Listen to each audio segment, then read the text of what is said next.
James is a mixed traffic engine. He can pull both freight cars and coaches. He's proud of his smart red paint, and so is his driver. Everyone says you brighten up their day, James. One morning, James whistled loudly at the other engines.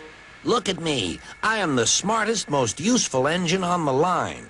"Rubbish," replied Thomas. "We're all useful. Sir Topham Hatt says so, and he's head of the whole railway." "You know what, James?" added Percy. "What?" replied James. "You're getting all puffed up."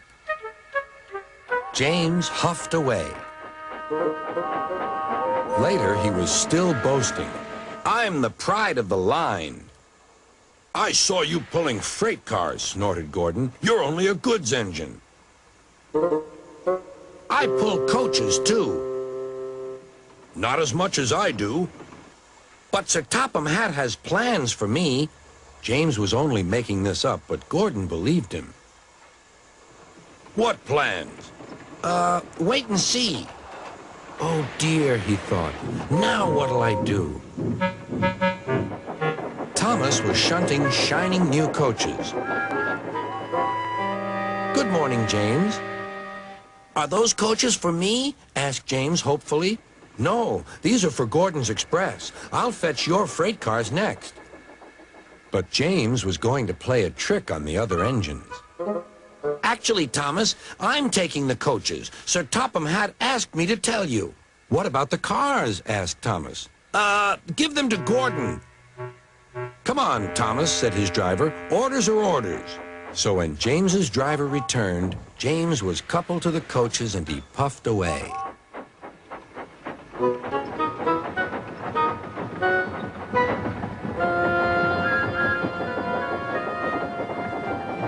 Thomas returned with the freight cars, and a few minutes later, Gordon arrived. "Where's the express?" Thomas told him about James. "And so here are your cars." Gordon was very cross, and so was his driver. "Wait till Sir Topham Hatt hears about this." Meanwhile, James was enjoying himself enormously. "What a clever plan! What a clever plan!" he chuffed. Then he saw Sir Topham Hatt. "Some jokes are funny, but not this one, James. You have caused confusion." "Yes, sir," said James. "You will now stay in your shed until you are wanted." The other engines teased James. "I wonder who'll be pulling the express today," said Gordon.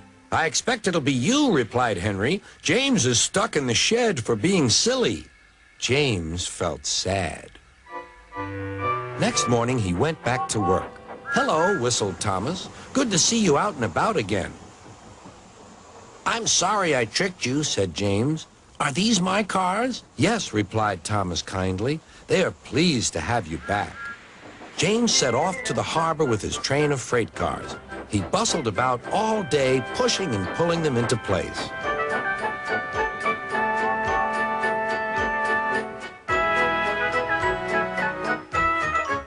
"Time to go home now, James," said his driver at last. "No cars or passengers, just we two."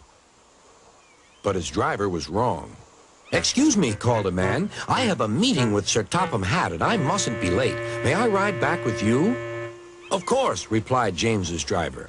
Then he whispered to James, "This gentleman is a railway inspector." James was most impressed. He steamed along the line as smoothly and quickly as he could.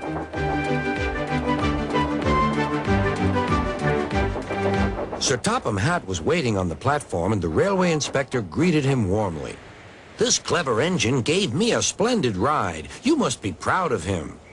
"Yes, indeed. Once again, you are a really useful engine."